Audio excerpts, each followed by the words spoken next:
எல்லோருக்கும் வணக்கம். நான் தான் ஸ்டெர்லின். இன்னைக்கு ஒரு இன்சிடென்ட்ட தான் நான் சொல்லப் போறேன். இது ஸ்டோரின்னு எடுத்துக்கலாம். இல்ல ரியலா லைஃப்ல நெறைய பேருக்கு அனுபவங்கள பார்த்திருப்பாங்க. இல்ல அவங்களே ஒரு அனுபவக்காரங்களா இருப்பாங்க. ஒரு ஹார்ட் டச்சிங்கான ஒரு ஸ்டோரிய தான் நம்ம இன்னைக்கு பார்க்க போறோம். ஒரு மனிதர் இருக்கிறாரு. அவர் தனிமையிலே வாழுகிறவரு. அவருக்குன்னு ஃபேமிலி எதுவுமே இல்ல. மனைவி, குழந்தைகள் யாருமே இல்ல. அவர் தனியா ஒரு சின்ன ஒரு குடிசையில வாழ்ந்துகிட்டு இருக்கிறாரு. டெய்லி வேலைக்கு போவாரு. போயிட்டு கிடைக்கிற மணிய கொண்டு வருவாரு. இவர் கொண்டு வருகிற பணத்துல இவருக்கு தேவையான திங்ஸ் எல்லாம் வாங்கிட்டு வருவாரு. சாப்பிடுறதுக்குள்ளது, அவருக்கு ஏதாவது ட்ரெஸ் வேணும் அப்படின்னா அதையும் வாங்கிக்கிட்டு வருவாரு. அவரை நல்லபடியா பார்த்துக்கிறதுக்கு ஏத்தபடி நல்லபடியா சம்பாதிக்கிறாரு. அவரை கவனிச்சுட்டு அந்த செலவுகளையும் செஞ்சுட்டு தனக்கு என்னெல்லாம் தேவை இருக்கோ அந்த தேவைய அவரு சம்பாதிக்கிற பணத்துல பூர்த்தி செஞ்சு கடன் எதுவும் இல்லாத மனிதரா வாழ்ந்துகிட்டு இருக்கிறாரு. இவர் வருகிற நேரம் வழி ஓரத்துல எல்லாம் பார்த்துக்கிட்டே வருவாரு. ஒரு சிலர் பசினால கஷ்டப்பட்டு தெரு ஓரங்கள்ல யாராவது உதவி செய்ய மாட்டாங்களா அப்படின்னு உட்கார்ந்து இருக்கிறவங்கள பார்க்கிறாரு. இவருக்கு அடுத்த வீட்டுல வசிக்கிறவங்க ஒரு வயதான மூதாட்டி. அவங்களுக்கு யாருமே கிடையாது. அவங்களோட தேவைய அவங்க தான் பூர்த்தி செய்யணும். அவங்க தனிமையில வாழுகிறவங்க, அவங்கள பார்க்குறாங்க. இது மாதிரி வழி ஓரத்துல எல்லாம் ஒவ்வொருத்தரும் ஒவ்வொரு கஷ்டங்கள அனுபவிக்கிறவர பார்க்கிறாரு. டெய்லி இவர் எல்லாரையும் பார்க்கிறாரு. ஆனா யாருக்கும் எந்த உதவியும் செய்ய மாட்டாரு. அவரோட வேலையை மட்டுமே கவனிக்கிறாரு. ஒரு நாள் அவர் வீட்டுக்கு வருகிற நேரம் கொஞ்சம் பழங்கள் எல்லாம் வாங்கிக்கிட்டு வருகிறாரு. இவரோட பக்கத்து வீட்டுல இருக்கிற மூதாட்டி தனிமையா இருக்கிறவங்க, அவங்களுக்கு எதுவுமே இருக்காதே அப்படின்னு சொல்லிக்கிட்டு, இவர்கிட்ட இருக்கிற ஒரு பழத்த கதவ தட்டிக்கிட்டு, கதவோட கீழ் பகுதியில வச்சுட்டு போயிடுறாரு. அந்த மூதாட்டி கதவ திறந்து பார்க்குற நேரம், கீழ பழங்கள் இருக்கிறத பார்க்குறாங்க.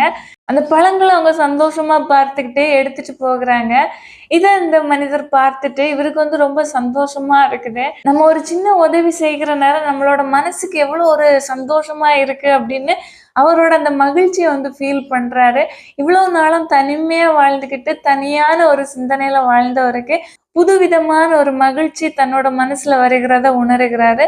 அடுத்த நாள் வெளியே போகிறாரு. தேவைகளை யாராவது பூர்த்தி செய்ய மாட்டாங்களா அப்படின்னு தெரு ஓரத்துல உட்கார்ந்திருந்து கையேந்தி இருக்கிறவங்க கிட்ட போய் அவங்களுக்கு கொஞ்சமா மணி கொடுத்து உதவுகிறாரு. அந்த பணத்தை அவங்க வாங்கிக்கிட்டு அவங்களோட முகத்துல இருக்க அந்த சிரிப்பை பார்த்த உடனே இந்த மனிதருக்கு உள்ளுக்குள்ள மனசுக்குள்ள அவ்வளோ ஒரு அளவில்லாத ஒரு சந்தோஷம். மேலும் மேலும் யாருக்காவது ஏதாவது உதவி செய்யணும் அப்படின்னு தனக்கு தானே ஒரு ஆர்வத்தை வளர்த்து கொண்டே இருக்கிறாரு. நாட்கள் போயிட்டே இருக்குது. யாருக்காவது உதவியெல்லாம் செஞ்சுட்டு இருக்கிற நேரம் பணம் போதுமானதா இல்லை. அதுக்கு என்ன பண்றாரு அப்படின்னா, இவரோட தேவைகளை வாங்குறது குறைக்கிறாரு. சாப்பாட்டுல இருந்து அவரு வாங்குற உடை ஆகட்டும், எந்த தேவைக்கான பொருட்கள் ஆகட்டும், எல்லாத்தையுமே கம்மி பண்ணி கொஞ்சமா இவருக்கு வச்சுட்டு வேற எல்லாத்தையும் எல்லாருக்கும் பகிர்ந்து கொடுக்கிறவரா இருக்கிறாரு. இவரை தெருவுல பாக்குறவங்க இவன் சரியான ஏமாளி, இவனை ஏமாத்தி எல்லாமே வாங்கிக்கலாம் அப்படின்னு சொல்லிக்கிட்டு ஒவ்வொருத்தரும் புலம்பிக்கிட்டு போகிறவங்களா இருக்கிறாங்க. ஆனா இவர் யாரையுமே கண்டுக்கிறதே கிடையாது. இவரோட வேலை என்ன, இவரோட மனசுக்கு என்ன சரின்னு படுதோ அதை செஞ்சுட்டு போயிட்டே இருக்கிறாரு. ஒரு நாள் இவர் வேலையை முடிச்சுட்டு வீட்டுக்கு வருகிற வழியில மிகப்பெரிய விபத்து நடக்குது. அதுல இவர் ரொம்ப அதிகமா அடிபடுகிறாரு. இவர் யாருன்னே தெரியாததுனால பல பேர் கண்டுக்காம போயிட்டாங்க. ஆனா உதவி செய்யணும் அப்படின்னு மனசுள்ளவங்க இருப்பாங்க பாத்தீங்களா, அவங்கள ஒரு 2-3 பேர் இவரை தூக்கி ஹாஸ்பிட்டல்ல அட்மிட் பண்றாங்க. இவரோட நினைவு ஆற்றல் எல்லாம் போயிருச்சு. இவர்கிட்ட யாரு, உங்க வீடு எங்க அப்படின்னு கேட்டா இவருக்கு எதுவுமே தெரியல. இவரை ஹாஸ்பிட்டல்ல அட்மிட் பண்றாங்க. ஹாஸ்பிட்டலை விட்டு வெளியே வருகிறாரு. இவரோட வீடு எங்க அப்படின்னே இவருக்கு தெரியல. நடந்து போயிட்டே இருக்கிறாரு. இவரோட தோற்றமே மாறிடுச்சு. இவரை பாக்குறவங்க இவர் தான் முன்னாடி இந்த வீட்டுல இருந்தவர் அப்படின்னு சொல்ல முடியாத அளவுக்கு அவரோட உருவமே மாறிடுச்சு. இவர் தெரு ஓரமா நடந்துட்டே இருக்கிறாரு. இவருக்கு ஒரு பக்கம் பசியா இருக்குது, தாகமா இருக்குது. ஆனா யாருமே உதவியே செய்யல. இவர் நடந்து போயிட்டே இருக்கிறாரு. ஆனா ஒரு குறிப்பிட்ட இடத்துல வந்த உடனே இவருக்கு ஏதோ அந்த இடத்துல இருந்து போக வேண்டாம், அங்கேயே இருக்கலாம் அப்படின்னு தோணுது. அதுதான் அவர் வாழ்ந்த இடம். ஆனா அவருக்கு முழுமையான நினைவுகள் எதுவுமே வரல. இருந்தாலும் அந்த இடத்த விட்டு அவர் போகிறதுக்கு மனம் இல்லாம அந்த தெரு ஓரத்துல உட்கார்ந்து இருக்கிறாரு. தெரு ஓரத்துல நிறைய கடைகள் இருக்குது. ஒவ்வொரு நாளும் ஒவ்வொரு கடையா முன்னாடி போய் படுத்துப்பாரு தூங்குறதுக்காக. பகல் நேரத்துல யாருக்கிட்டையாவது உணவு கேட்பாரு. ஏதாவது கொஞ்சம் மணி கிடைச்சாலும் சரி, இல்ல உணவு கிடைச்சாலும் சரி, இவருக்கு கிடைக்கிறத வச்சு இவர் சாப்பிட்டு அப்படியே தெரு ஓரத்திலே வாழ்ந்துகிட்டு இருக்கிறாரு. இவரோட வீடு பக்கத்துல இருக்கிறது கூட இவருக்கு வந்து தெரியல.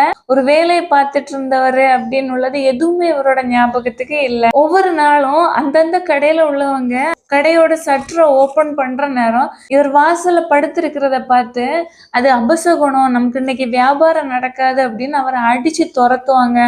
இல்ல ஏதாவது கஷ்டத்தை கொடுத்து அவர் அந்த இடத்துல இருந்து துரத்தி அடிச்சிருவாங்க. இவர் பயந்து பயந்து ஓடுவாரு. அப்புறமா கடைகள் எல்லாம் மூடப்பட்ட பிறகு நைட்டு தூங்குறதுக்கு இன்னொரு கடை பக்கத்துல போய் படுத்துப்பாரு. இது மாதிரி ஏதாவது ஒரு இடத்த தேர்ந்தெடுத்து அந்த இடத்துல தூங்குறது, அதுக்கு பிறகு எழுந்து போயிடுவாரு. இது மாதிரி அவரோட வாழ்க்கை போயிட்டே இருக்குது. அந்த தெரு ஓரத்துல ஒரு 5 கடை இருக்குது. அந்த 5 கடைகள்ல இருந்தா மாறி மாறி தூங்குவாரு. ஒவ்வொரு நாளும் ஒவ்வொரு கடையில உள்ள முதலாளிகளும் இவரை அடிச்சு அடிச்சு துரத்துவாங்க. இவரும் ஓடிக்கிட்டே இருப்பாரு.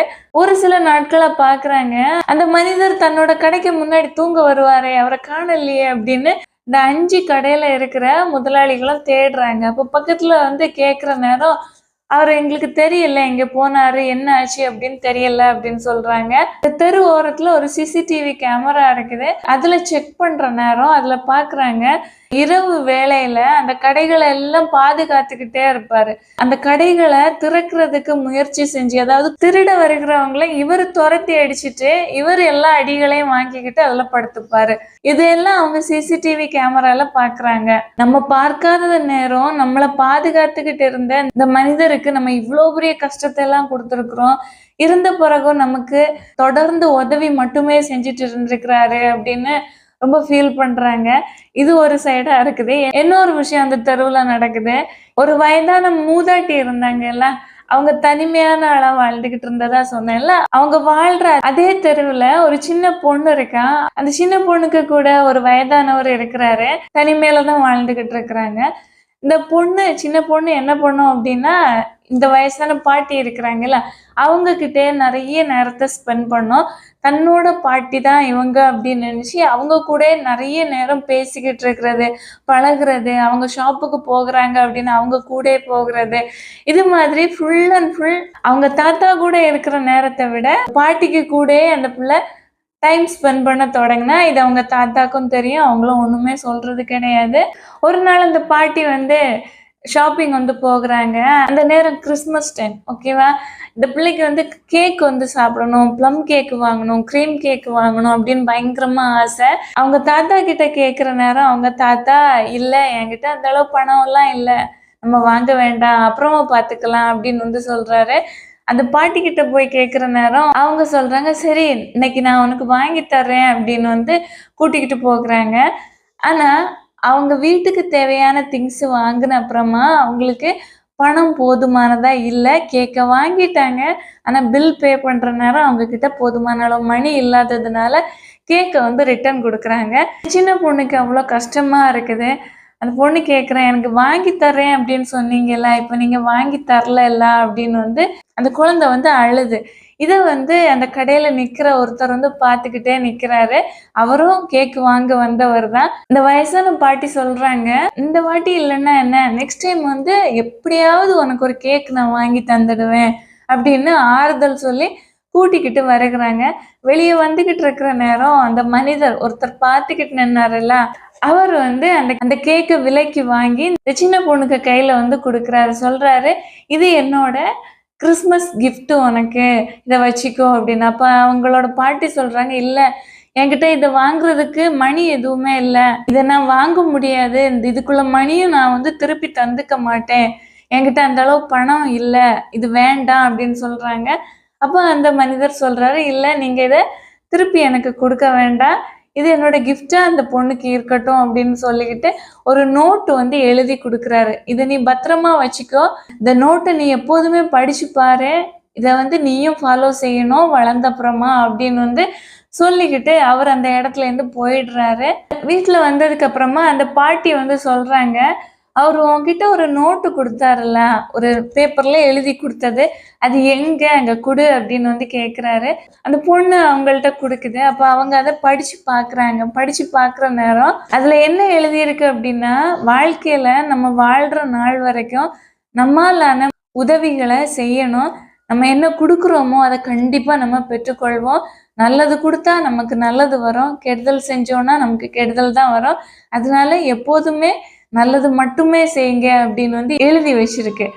இத அந்த பாட்டி பார்த்த உடனே அவங்களுக்கு வந்து கண்ல கண்ணீர் வருது. ஏன் அப்படின்னா, இவங்களோட யங்கான ஏஜ்ல இருக்கிற நேரம், அதே கேக் ஷாப்ல ஒரு பையன் கேக்கு கிடைக்கல அப்படின்னு அழுத நேரம், இவங்க அந்த மணிய குடுத்து அந்த கேக்க விலைக்கு வாங்கி அந்த பையனுக்கு கிஃப்ட்டா குடுத்துருப்பாங்க. இத அவங்க நினைச்சு பார்க்குற நேரம் இவங்களோட கண்கள் வந்து கலங்குது. அப்ப நினைக்கிறாங்க, நம்மளோட வாழ்க்கையில நம்ம ஒரு நல்ல விஷயம் செஞ்சோம் அப்படின்னா, அது எத்தனை நாட்கள் கழிச்சுனாலும் சரி, எவ்வளோ ஆண்டுகள் கழிச்சுனாலும் சரி, அது கண்டிப்பா நமக்கு திருப்பி வரும் அப்படின்னு உள்ளத அவங்க உணருகிறாங்க. 2 ஸ்டோரி சொல்லியிருக்கிறேன். ஃபர்ஸ்ட்டு நான் சொன்ன ஸ்டோரியில உள்ளவரு, ஏற்கனவே நான் சொன்னது மாதிரி அந்த கடைகளுக்கு பாதுகாப்பா நைட் டைம்ல இருப்பாரு. அந்த நைட் டைம்ல அவரு பாதுகாக்கிற நேரம், கொள்ளையடிக்க வருகிறவங்க அடிச்ச அடியில, அதாவது தலையிலலாம் தாறுமாறா அடிக்கிறாங்க. இது மாதிரி அடிக்கடி நடக்கிறது உண்டு. ஒரு முறை அவரோட தலையில பலமான காயம் படுகிற நேரம் அவருக்கு திரும்பவும் நினைவாற்றல் வருது. இவரு திடீர்னு ஒரு நாள் காணாம போகிறாருல்ல, இவர் அவரோட வீட்டையே கண்டடைஞ்சு அவரோட வீட்டுக்கே போயிடுறாரு. இவ்வளவு சூழ்நிலைய அவரு அனுபவிச்ச பிறகும் இவரோட அந்த உதவுற குணம் தீரவே இல்ல. இவருக்காக வெயிட் பண்ணிக்கிட்டு இருந்தாங்க அந்த தெரு ஓரத்துல இருக்கிறவங்க. அத அவரு உணர்ந்தாரு. அவரோட அந்த நல்ல மனசோட அவரு திரும்பவும் அவரோட வாழ்க்கைய தொடருகிறது மாதிரி இருக்குது. இந்த ஸ்டோரியில நல்லது செய்ய நினைச்சவங்களுக்கு எவ்வளவு கஷ்டங்கள் வந்தாலும் சரி, எவ்வளவு பிரச்சனைகள் வந்தாலும் சரி, அவங்க இழந்தத கண்டிப்பா பெற்றுக்கொள்வாங்க. மகிழ்ச்சி அவங்களோட வாழ்க்கையிலேருந்து இழந்துட்டாங்க அப்படின்னா, அந்த மகிழ்ச்சிய ரெட்டிப்பா பெற்றுக்கொள்வாங்க. செல்வங்கள இழந்தவங்களா இருந்தாங்க அப்படின்னா, கண்டிப்பா செல்வங்களையும் பெற்றுக்கொள்வாங்க. இந்த மனிதர் எல்லாவற்றையும் பெற்றுக்கொண்டாரு. அவரோட மனசுக்கு தோணுன நல்ல விஷயத்த திரும்பவும் செய்ய ஆரம்பிச்சாரு. 2வது ஸ்டோரியில பார்த்தீங்கன்னா, அவங்க எத்தனையோ வருஷங்களுக்கு முன்னாடி செஞ்ச உதவி, இப்போ அவங்களோட வாழ்க்கையில பலனா வந்து குடுத்துச்சு. இதே மாதிரி தான் நம்மளோட வாழ்க்கையிலயும், நம்ம எதிர்பார்த்து உதவி செய்கிறது அந்த அளவு பலன் குடுக்காது. ஓகேவா? பலனே குடுக்காதுன்னு சொல்லலாம். எந்த ஒரு எதிர்பார்ப்பும் இல்லாம, மனசுல உதவி செய்யணும் அப்படின்னு உள்ள நல்ல எண்ணத்தோட நம்ம உதவி செய்கிற நேரம், கண்டிப்பா அதுக்கு வந்து காட் பலன் குடுப்பாரு. நெறைய பேர் கஷ்டப்படுவாங்க. நம்ம ஏதாவது நமக்குன்னு ஒரு பொருள் வாங்குற நேரம், அதுல ஒரு ரூ. 100 இல்ல ரூ. 200 கம்மியா ரேட்டுக்கு நம்ம வாங்கிட்டு, எக்ஸ்ட்ரா மீதி எடுக்கிறோம்ல, அந்த ரூபாய யாருக்காவது கஷ்டப்படுகிறவங்களுக்கு குடுத்து பாருங்க. மனசுக்கு நிறைவா இருக்கும். வாழ்நாட்கள்ல நம்ம வாழ்ற நேரம், கஷ்டப்படுகிறவங்கள நெறைய பேர் பார்க்குறோம். நெறைய பேர கண்டுக்காம எல்லாம் போயிட்டு இருப்போம். ஆனா, ஒரு சில இடத்துல பார்த்தீங்கன்னா, உண்மையாகவே கஷ்டப்படுகிறாங்க அப்படின்னா, அவங்களுக்கு கண்டிப்பா உதவி செய்யுங்க. ஒரு சிலரெல்லாம் நிறைவே இருக்காது. எவ்வளோ வாங்குனாலும் பெற்றுக்கொண்டாலும், இன்னும் இன்னும் அப்படின்னு சொல்லி நம்ம கிட்ட இருக்கிறதெல்லாம் பறிக்கிறவங்களா இருப்பாங்க. அவங்களுக்கு தேவை உதவி கிடையாது. நம்மகிட்டேருந்து பறிக்கிறவங்களா தான் இருப்பாங்க. அவங்களுக்கு நீங்க என்ன செஞ்ச எந்த பலனும் இல்ல. எதுவுமே இல்லாம ரொம்ப கஷ்டப்படுவாங்க பார்த்தீங்களா? அவங்களுக்கு ஒரு சின்ன ஒரு சாக்லேட் கிடைச்சாலே, இல்ல ரூ. 1 கிடைச்சா கூட, அதுல அவ்ளோ மகிழ்ச்சி கொள்வாங்க. அப்படிப்பட்டவங்களுக்கு உதவி செஞ்சு பாருங்க. உங்க மனசுக்குள்ளாடி ஒரு நிறைவு கிடைக்கும். உங்களுக்கும் கண்டிப்பா பலன் கிடைக்கும். நானும் சரி, நீங்களும் சரி, நம்மளோட வாழ்க்கையில உதவி செய்கிறது நிறைவில்லாதவங்களுக்கு செய்யவே செய்யாதீங்க. ஏதாவது நம்ம குடுத்தா கூட, "இது எனக்கு வேண்டாம், இன்னொன்னு குடுங்க. இவ்வளோ ரூபாய் எனக்கு போதாது, என்ன வேணும்?" அப்படின்னுலாம் கேட்கிறவங்களுக்கு செய்யவே செய்யாதீங்க. நிஜமா. அது செய்கிறது ஒரு அர்த்தமே இல்ல. இவ்ளோ குடுத்தாலும், கொஞ்சம் ரூ. 1 குடுத்தாலும் சரி, இல்ல ஒரு பிடி சாப்பாடு குடுத்தா கூட, அதுல நிறைவா மகிழ்ச்சியா ஏத்துக்கிறாங்கல்ல, அவங்களுக்காக நின்னு செய்யுங்க. அதுதான் உண்மையான உதவி. அந்த உதவியில தான் கண்டிப்பா உங்களுக்கு வந்து பலன் கிடைக்கும். உதவிகள் கண்டிப்பா நம்ம வாழ்க்கையில செய்யணும். ஏன்னா, கடவுள் நமக்கு குடுத்துருக்காங்க. குடுத்துருக்கிறது நம்ம கையில நிறைவா இருக்கிற நேரம், ஏதாவது கொஞ்சமா யாருக்காவது குடுக்குறதுல ஒரு மகிழ்ச்சி இருக்கும். ஓகேவா? ஆனா உதவி செய்கிற நேரம் யாருக்கு குடுக்குறோம், எப்படிப்பட்டவங்களுக்கு குடுக்குறோம்னு உள்ளது ரொம்ப முக்கியம். உண்மையாகவே கஷ்டப்படுகிறவங்களுக்கு உதவி செய்கிறேன்னு சொல்றது ரொம்ப பெரிய விலை மதிக்க முடியாத ஒரு உதவி தான் அது. சின்ன உதவியா இருந்தாலும் சரி, அது மிகப்பெரிய விஷயம். அதனால வாழ்க்கையில எப்போதுமே நம்மளால முடிஞ்ச சின்ன சின்ன உதவிகள செய்கிறதுல நம்ம தவறவே கூடாது. நீங்களும் ட்ரை செஞ்சு பாருங்க. சின்ன உதவியா செஞ்சா போதும். பெருசா நெறைய எல்லாம் செய்யணும் அப்படின்னு இல்ல. சின்ன சின்ன விஷயமா இருக்கும். மனசு வந்து நிறைவா இருக்கும். நீங்களும் ட்ரை செஞ்சு பாருங்க.